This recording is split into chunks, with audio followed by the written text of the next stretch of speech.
ఏసే దైవము, ఏసే జీవము, నా క్రీస్తే సర్వము. నెల రోజుల నుండి మందిరానికి వస్తున్నారు. ఎందుకు వస్తున్నారంటే ఎవరో చెప్పారు ఇలా మందిరానికి వెళ్తే దేవుడు అద్భుతం చేస్తాడని. 4 సంవత్సరాల నుండి భార్యాభర్తలు విడిపోయారు. నెల రోజుల నుండి మందిరానికి వస్తున్నారు. దేవాది దేవుడు విడిపోయిన భార్యాభర్తలు, 4 సంవత్సరాల నుండి విడిపోయిన భార్యాభర్తలు దేవుడు కలిపినందుకు గట్టిగా చప్పట్లు కొడుతూ దేవాదేవుని మహిమపరుద్దాం. యేసు నామమున తండ్రి, ఆమేన్. ఏసే దైవము, ఏసే జీవము, నా క్రీస్తే సర్వము. దేవుడు ఆమెకి 2 కుమార్తెలను ఇచ్చాడు, కానీ వివాహాలు జరగట్లా. అందువలన ఇక టీవీ ప్రోగ్రామ్కి స్పాన్సర్ చేయండి అన్నాను.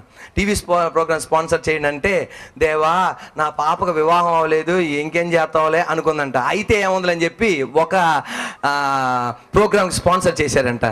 ప్రోగ్రామ్ స్పాన్సర్ చేసిన తర్వాత దేవాది దేవుని మహాకృప వలన ఎవరైతే వద్దనుకున్నారో వాళ్ళు మరలా అమ్మాయే కావాలి అని చెప్పి వివాహ నిశ్చితార్థాన్ని వరకు దేవుడు చేసినందుకు గట్టిగా చప్పట్లు కొడుతూ దేవాదేవుని మహిమపరుద్దాం. ఇదే చేస్తే బాగుందని చెప్పి మళ్ళీ ఇంకొక ప్రోగ్రాం కూడా స్పాన్సర్ చేసింది. దేవాది దేవుడు ఇంకొక కార్యం చేసినందుకు గట్టిగా చప్పట్లు కొడుతూ దేవాదేవుని మహిమపరుద్దాం. God bless you. ఏసే దైవము, ఏసే జీవము, నా క్రీస్తే సర్వము. చెల్లి వాళ్ళ బాబాయ్ గారు 4 సంవత్సరాల నుండి మాట్లాడుకోవట్లా, కుటుంబం మాట్లాడుకోవట్లా. అటువంటప్పుడు వాక్యం అందిస్తుండగా జై సమాధానం అంటే సమాధానం దేవుడు నీకు అనుగ్రహిస్తాడని చెప్తూ ఉండగా ఇలా ప్రవచనం చెప్పానంట. దేవుని కృప వలన ఈస్టర్ పండగ లోపల మాట్లాడుకోలేని వాళ్ళు సమాధాన పడబోతున్నారని. అలాగే ఈస్టర్ పండగ లోపలనే 4 సంవత్సరాలు మాట్లాడుకోలేని కుటుంబం ఈరోజు మాట్లాడుకోవడానికి దేవుడు ఇచ్చిన భాగ్యం బట్టి గట్టిగా చప్పట్లు కొడుతూ యేసయ్యను మహిమపరుద్దాం. గాడ్ బ్లెస్ యు నాన్న. ఏసే దైవము, ఏసే జీవము, నా క్రీస్తే సర్వము. చెల్లి శాంతి, ఆమె గర్భ సంచిలో నీటి బుడగలు ఉన్నాయన్నారు. కానీ సర్వశక్తి కలిగిన దేవుని ప్రార్థన వలన మళ్ళా తర్వాత రిపోర్ట్స్కి వెళ్తే అటువంటిది ఏది లేదు అని చెప్పడానికి భాగ్యం ఇచ్చింది. గట్టిగా చప్పట్లు కొట్టు దేవాదేవుని మహిమపరుద్దాం. ఏసే దైవము, ఏసే జీవము, నా క్రీస్తే సర్వము. ప్రియ చెల్లి గారి వాళ్ళ భర్త గారికి బ్రెయిన్ మలేరియా వచ్చింది. మందులు వాడుతున్నారు, స్వస్థత కలగట్ల. అందువలన మందిరములో ప్రార్థన చేసిన ప్రార్థన నూనె వాళ్ళ భర్త గారి శిరస్సు మీద పోసిందంట. ఆ దేవాది దేవుని యొక్క మహిమ దిగి ఆ బ్రెయిన్ మలేరియా లేకుండా దేవుడు చేసినందుకు గట్టిగా చప్పట్లు కొట్టు దేవాదేవుని మహిమపరుద్దాం. God bless you. ఏసే దైవము, ఏసే జీవము, నా క్రీస్తే సర్వము. తమ్ముడు ఎన్ని సంవత్సరాలు అయింది ఇంట్లో వెళ్ళిపోయి? 10 నెలలు. 10 నెలలు ఈ సహోదరి వాళ్ళ తమ్ముడు ఇంట్లో వెళ్ళిపోయి మందిరానికి వచ్చి ప్రార్థన చేయగా మరలా బాబుని దేవుడు తిరిగి తీసుకొచ్చినందుకు గట్టిగా చప్పట్లు కొడుతూ దేవాదేవుని మహిమపరుద్దాం. యేసు నామములో మీ ఇంట్లో కూడా అద్భుతం చేయను గాక. ఆమేన్.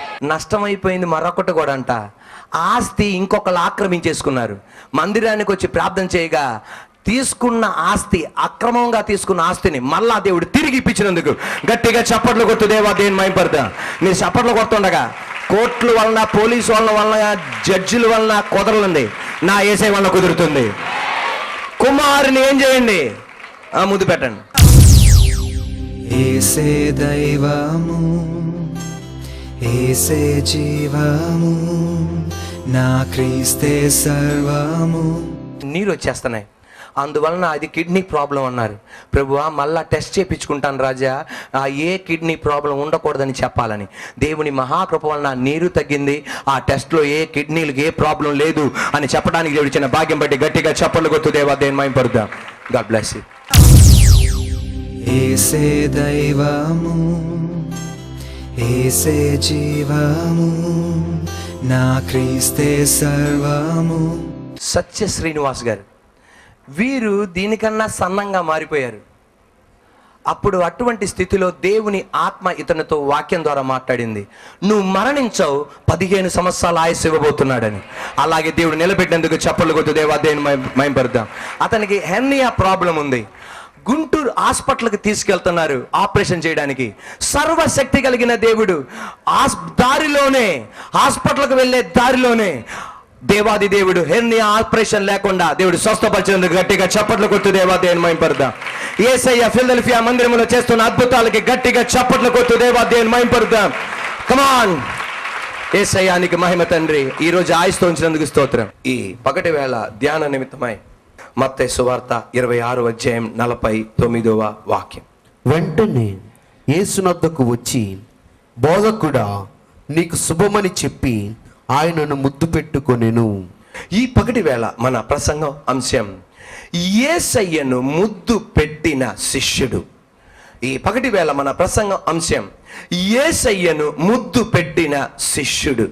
నాతో పాటు చెప్పండి, మన ప్రసంగ అంశం యేసయ్యను ముద్దు పెట్టిన శిష్యుడు.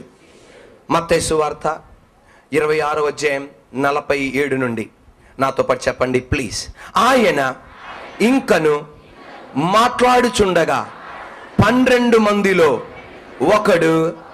ఒకడగు యూదా వచ్చెను. వానితో కూడా బహుజన సమూహం కత్తులు గుదియలు పట్టుకొని ప్రధాన యాజకుల యొద్ద నుండి ప్రజల పెద్దల యొద్ద నుండి వచ్చెను. ఆయనను అప్పగించువాడు నేనెవరిని ముద్దు పెట్టుకొందునో ఆయనే యేసు. ఆయనను పట్టుకొనుడని వారికి గుర్తు చెప్పి వెంటనే యేసునొద్దకు వచ్చి, బోధకుడా, నీకు శుభమని చెప్పి ఆయనను ముద్దు పెట్టుకొనెను. యేసు చెలికాడా, యేసు చెలికాడా, యేసు చెలికాడా, నువ్వు చెయ్యవచ్చినది చెయ్యమని అతనితో చెప్పగా వారు దగ్గరకు వచ్చి ఆయన మీద పడి ఆయనను పట్టుకొనిరి. యేసు ప్రభు వారికి 12 మంది శిష్యులు ఉన్నారు. ఎవరు కూడా యేసు ప్రభు వారిని ముద్దు పెట్టినట్టు మనకు కనిపించదు. కానీ మొట్టమొదటిగా యూదా ఇస్కరియోతే యేసు ప్రభు వారిని ఏం చేస్తున్నాడు? ముద్దు పెడుతున్నాడు. యేసు ప్రభు వారు ఒకరోజు ఇలాగ అడిగారు, నాకెందుకు నువ్వు ముద్దు పెట్టలేదు అని అడిగాడు యేసయ్య. ఒకరింటికి వెళ్ళాడు యేసయ్య. ఒకరింటికి వెళ్ళి యేసయ్య ఇలాగ అడిగాడు, నేను ఇంటికి వచ్చా నా కాళ్ళు కడుక్కోవడానికి నీళ్ళు ఇవ్వలా, నేను ఇంటికి వచ్చా నా కాళ్ళు తొడవడానికి టవల్ ఇవ్వలా, నేను ఇంటికి వచ్చా నూనె నా శిరస్సు మీద నువ్వు పోయేలా, నేను నీ ఇంటికి వచ్చా నా బుగ్గ మీద నువ్వు ముద్దు పెట్టలా, కానీ ఈ పాపాత్మురాలు నా పాదముల మీద పడి ముద్దు పెడుతూనే ఉంది నన్ను వదలకుండా. ముద్దు దేనికి గుర్తు? ప్రేమకు, స్నేహానికి, యథార్థతకు, అభివృద్ధికి గుర్తు. ఏంటిది? ముద్దు. రకరకాల ముద్దులు ఉన్నాయి. కొంతమంది నుదుటి మీద ముద్దు పెడతారు.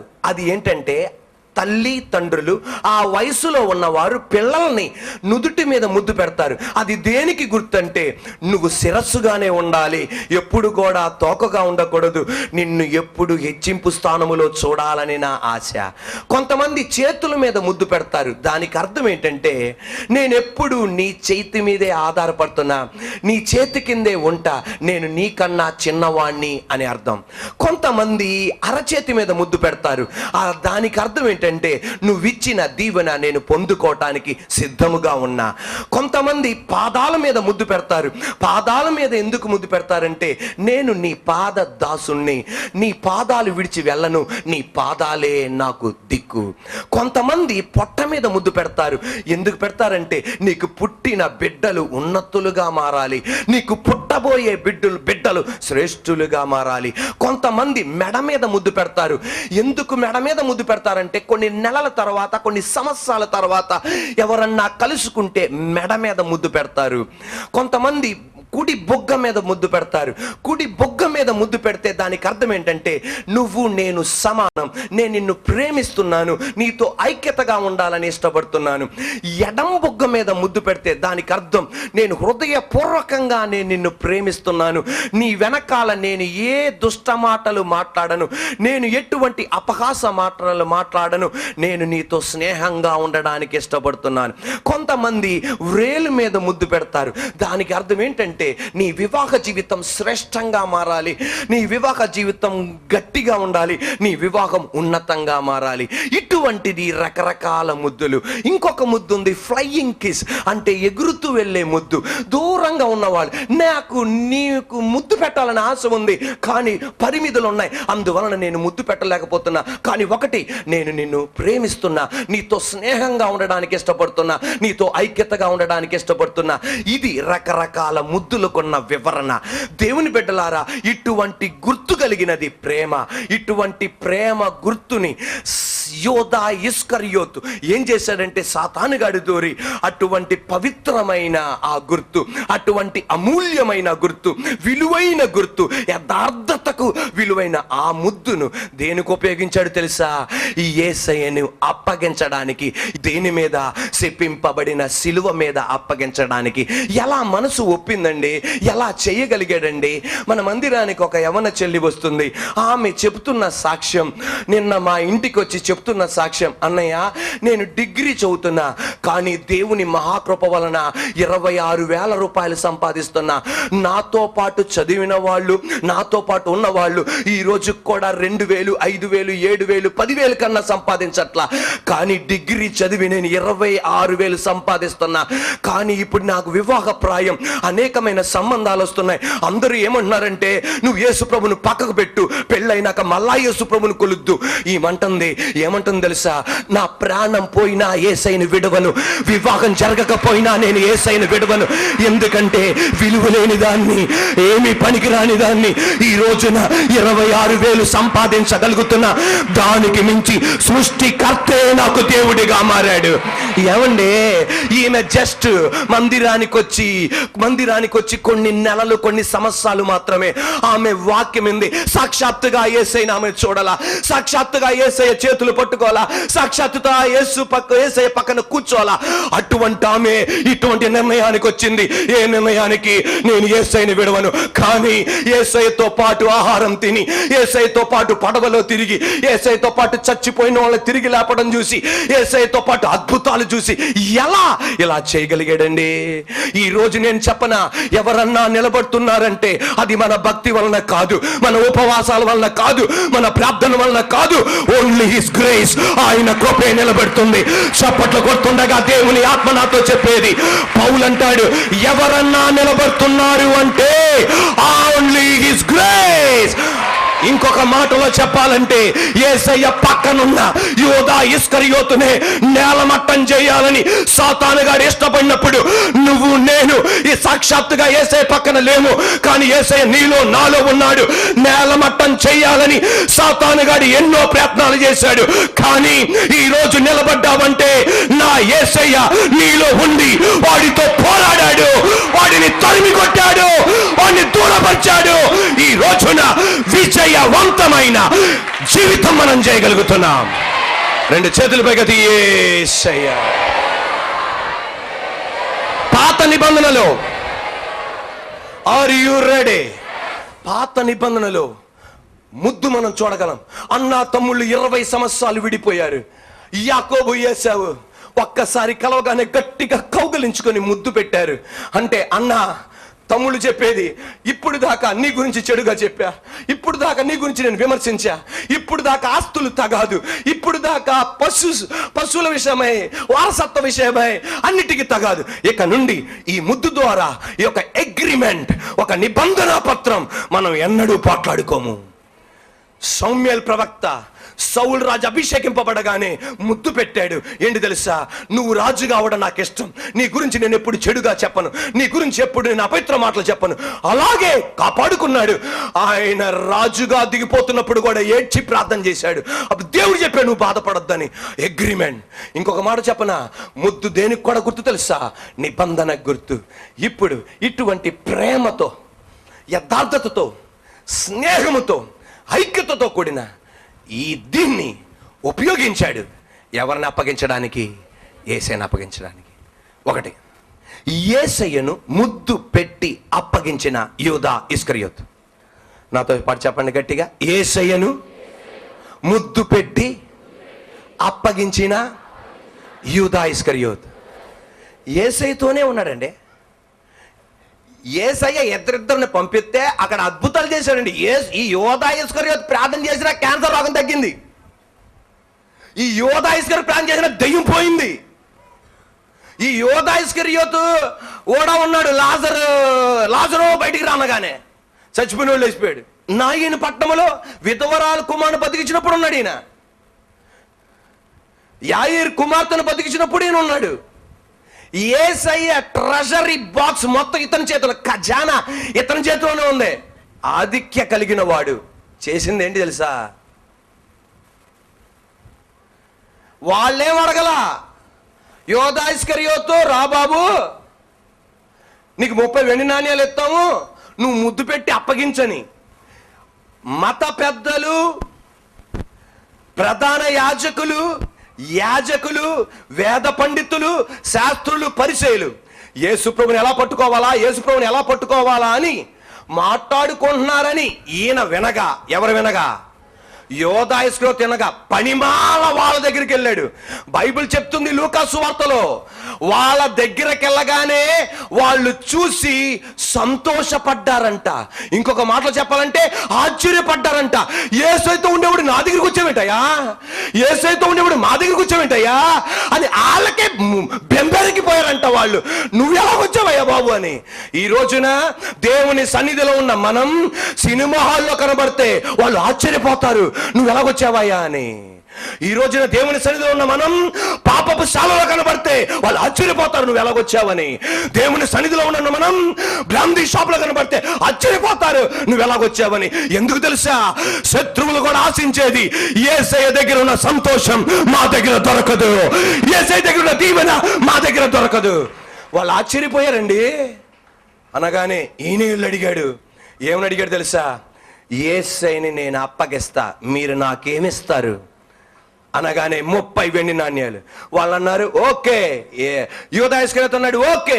వెంటనే వాళ్ళు అన్నారు అయ్యా నువ్వు అప్పగిస్తావు, కానీ ఎలా మేము గుర్తుపట్టేది? ఈయన చెప్పేశాడు, నేను ముద్దు పెడతా, నేను ఎవరినైతే ముద్దు పెడతాను ఆయనే నజరేయుడైన యేసు. ఇక యేసు ప్రభుని అప్పగించడానికి టైం చూస్తున్నాడు, తగిన టైం చూస్తున్నాడు.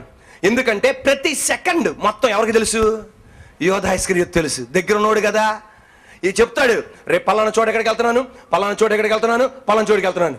ఎక్కడ సమయం దొరికిద్దని చూశాడు. వెంటనే యేసు ప్రభు అన్నాడు, మనం గెత్సెమనే తోటకి వెళ్ళబోతున్నాం. అందించాడు వార్త. గెత్సెమనే తోటలో మా గురువు గారు ప్రార్థన చేస్తున్నారు, నేను ఇక్కడే ఉంటా, మీరు వచ్చేసేయండి.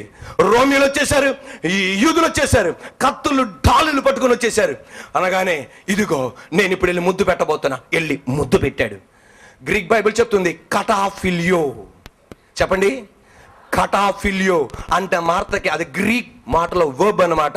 కటాఫిలియో అన్న మాటకు అర్థం ఒక్కసారి కాదు ముద్దు పెట్టింది, ముద్దుల వర్షాన్ని కురిపించాడు. కుడి బుగ్గ మీద ముద్దు పెట్టేస్తున్నాడు, ఎడం బుగ్గ మీద ముద్దులు పెట్టేస్తున్నాడు. ఎందుకంటే ఒక్క ముద్దుతో వాళ్ళు గుర్తుపట్టలేరేమో అని ముద్దులు పెట్టేస్తున్నాడు. ఒక అమ్మా నాన్న చిన్న పిల్లలు 6 నెలల పసికందు నుండి 4 సంవత్సరాల ప్రాయం వరకు అమ్మా నాన్నలు ఏం చేస్తుండో తెలుసా? ముద్దుల వర్షం కురిపించేస్తారా మొగమాత అనుకుంటా. ఏంటి ఆ ప్రేమ కక్కెత్తుంటారు. అలాగ ముద్దులు పెట్టేస్తున్నాడు ఈయన. ఒక్క ముద్దు కాదు, ముద్దుల వర్షాన్ని కురిపించేస్తున్నాడు. 20 రోజులు విమానంలో ఉంచారు. 2 వారాల తర్వాత వాళ్ళు విమానం నుండి బయటకు వస్తుండగా ఎయిర్పోర్ట్ లో వేచి ఉంటున్నాడు ఒక డాడీ. 2 వారాల నుండి తన కుమార్తె ఎయిర్పోర్ట్ లో నుండి బయటకు వస్తుండగా ఆమె ముఖం మొత్తం ముద్దులతో నింపేశాడు. అది ఆ తండ్రి ప్రేమ. తర్వాత నువ్వు బతికొచ్చావే అని. ఇప్పుడు ఈయన చేసేదేంటి తెలుసా? ముద్దుల వర్షాన్ని కురిపించేస్తున్నాడు. ఇంటికెళ్ళి చదవండి, లూకా సువార్త 15వ అధ్యాయంలో తప్పిపోయిన కుమారుడు ఇంటికి వచ్చాడు. దూర ప్రాంతం నుండి రాగా బైబిల్ చెప్తుంది మెడ మీద ముద్దు పెట్టాడు. గ్రీక్ బైబిల్ చెప్తుంది కటాఫిలియో అంటే ఏంటి తెలుసా? ఒక్క ముద్దు కాదు, మెడ మొత్తం ముద్దు పెట్టాడు, ముఖం మొత్తం ముద్దు పెట్టాడు. నువ్వు మళ్ళా వచ్చావురా అని అదే గుర్తుకుతో ముద్దులు పెట్టేస్తున్నాడు. దేవుని బిడ్డలారా, చేతికి ముద్దు పెట్టడం అంటే దానికి అర్థం నేను నీ చేతి కింద ఉన్నవాణ్ణని. పాదాలకు ముద్దు పెట్టడం దానికి అర్థం ఏంటంటే నీ పాద దాసుని, నీ పాదాలు విడిచిపెట్టనని. కుడి బుగ్గకు ముద్దు పెట్టినా ఎడం బుగ్గకు ముద్దు పెట్టినా దానికి అర్థం ఏంటంటే నువ్వు నేను సమానం, నేను హృదయపూర్వకంగా ప్రేమిస్తున్నాను. యేసయ్య మోకాళ్ళ మీద ముద్దు పెడుతూ ఇండైరెక్ట్ గా చెప్పేదేంటి తెలుసా? నువ్వు నేను సమానం, హృదయపూర్వకంగా ప్రేమిస్తున్నా. కానీ యోధా ఇస్కరియోత్ వాళ్ళకి అప్పగించేస్తున్నాడు. ఎంత దారుణం అండి! అప్పుడు యేసయ్య అతన్ని చూసి అన్నాడు, మనుష్య కుమారుని ముద్దు పెట్టి అప్పగిస్తావా? ఇటువంటి ప్రేమకు చిహ్నమైన, ఇటువంటి ప్రేమకు గుర్తైన, ఇటువంటి ఐక్యతకు గుర్తైన ఆ గుర్తుతో నువ్వు అప్పగిస్తావా? ఇక నీకేమీ కనపడలేదా యోధా ఇస్కరియోతు? నీకు ఇంకేమీ కనపడలేదా? మోసం చేయడానికి ఇటువంటి ప్రేమ నా చూపెట్టేది, ఒక కుటుంబాన్ని నాశనం చేయడానికి ఇటువంటి ప్రేమ నా చూపెట్టేది, ఒక వ్యక్తిని పాడు చేయడానికి ఇటువంటి ప్రేమ నా చూపెట్టేది. వెంటనే యేసయ్య అన్న మాట ఏంటి తెలుసా? ఫ్రెండ్, చెలికాడా.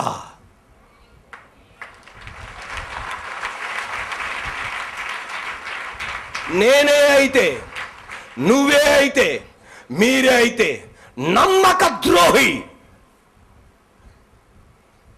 ఇక చాలా ఉన్నాయి, ఇక మీకు తెలుసు అవన్నీ వరుసగా పట్టికతో చదివేసే వాళ్ళం, ఏబిసిడి గోల్లా కాకుండా.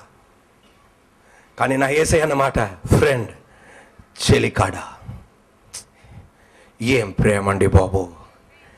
ఈ రోజున నువ్వు ఒక వ్యక్తిని మంచితనముతో పాడు చేసిన వ్యక్తివైనా, ఇటువంటి ప్రేమ గుర్తులతో పాడు చేసిన వ్యక్తివైనా, నా దేవుడు నిన్ను ఫ్రెండ్గా, కుమారుడిగా, కుమార్తెగా చూసన్నాడు. మళ్ళా నిన్ను క్షమిస్తా, నా దగ్గరికి రా, నీ కుటుంబాన్ని కడతా, తెలుసో తెలవక చేసిన దాన్ని మళ్ళా నేను కడతా, శాపాన్ని తొలగిస్తా, మళ్ళా దానిలోకి దూరకు, మళ్ళా దానిలోకి ప్రవేశించకు. యేసయ్యకి తెలుసా లేదా యోధా ఇస్కరియోత్ ముద్దు పెట్టి అప్పగించబోతున్నాడని? యేసయ్యకి తెలుసు యోధా ఇస్కరియోత్ తను ముద్దు పెట్టి అప్పగించబోతున్నాడని. కానీ యేసయ్యకి తెలిసి కూడా ఆపలా. ఎందుకని? తండ్రి నీ చిత్తం అయితే ఈ గిన్నెని ఏం చేసేయి, తీసేయి. కానీ ఇది దేవుని చిత్తమని గుర్తెరిగి నా తండ్రి యోధా ఇస్కరియోతు నాకు ముద్దు పెట్టకుండా ఆపగలడు. కానీ ఆపలేదంటే ఇది చెడైన నా తండ్రి నాకు మంచి కోసం చేయబోతున్నాడని అర్థమైంది.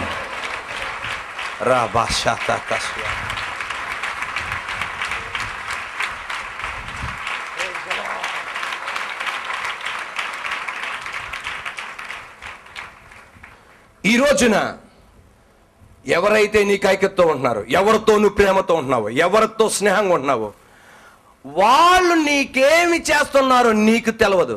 కానీ యేసయ్యకి తెలియదా? కానీ యేసయ్యకి తెలుసు కూడా. వారు చేసే చెడును నా యేసయ్య ఆపట్లేదంటే దానికి అర్థం వాళ్ళు చెడుగా చేసిన నా దేవుడు దాన్ని మంచిగా మార్చబోతున్నాడు గనుక. యోసేపు ఎవరండి? యోసేపు ఒక గంపలో రొట్లన్నీ పట్టుకొని వెళ్తున్నాడు. ఎవరి దగ్గరికి? అన్నయ్యల దగ్గరికి. ఈ అన్నయ్యలు కనబడి 4 వారాలు 3 వారాలు అయింది. నాన్న చెప్పాడు, నాన్న మీ అన్నయ్యలు అక్కడ ఉన్నారా, కొంచెం అక్కడికి వెళ్ళి చూసిరా నాన్న అంటే, ఈయన బొట్లో తల మీద పెట్టుకుని రొట్లు పట్టుకుని అలాగ వెళ్తున్నాడు. అలాగెళ్తుంటే అన్నయ్యలు చూశారు. ఎవరిని? యోసేపుని. అన్నయ్యలు చంపబోతున్నారు అని దేవునికి తెలుసు, కానీ ఎవరికి తెలదు. మరి దేవుడు ఆపచ్చుగా? ఆపలా. ఎందుకు ఆపలేదంటే అది చెడుగా కాదు, మంచి కోసం దేవుడు చెయ్యబోతున్నాడు గనక.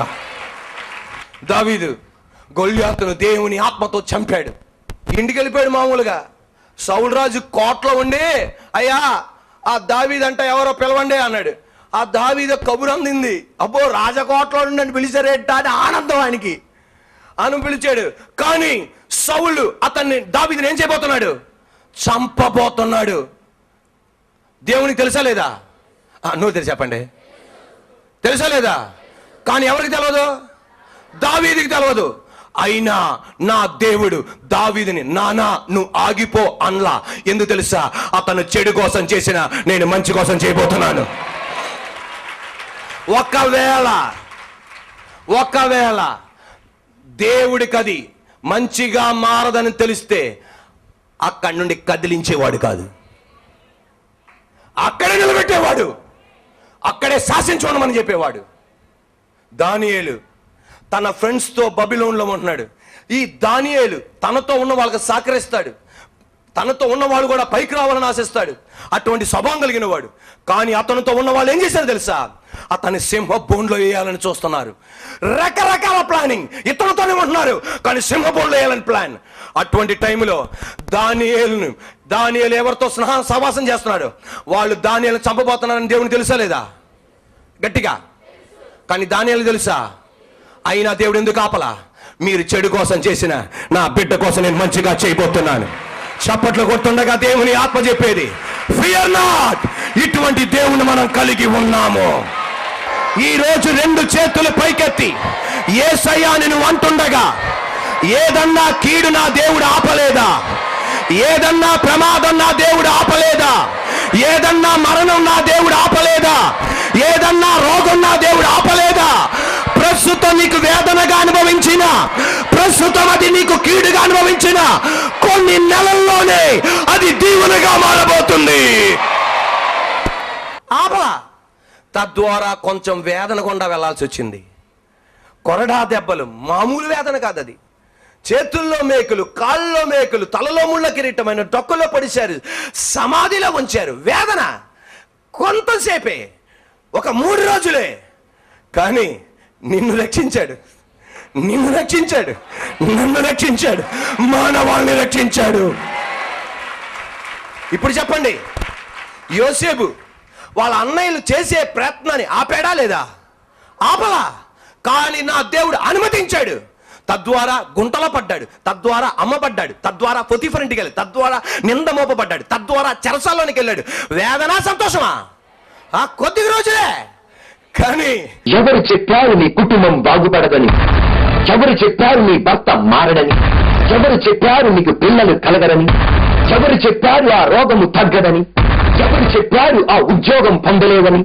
ఎవరు చెప్పారు ఆ ప్రమోషన్ నీకు దొరకదని? ఎవరు చెప్పారు నీకు పరిచర్యలో అభివృద్ధి పొందలేవని?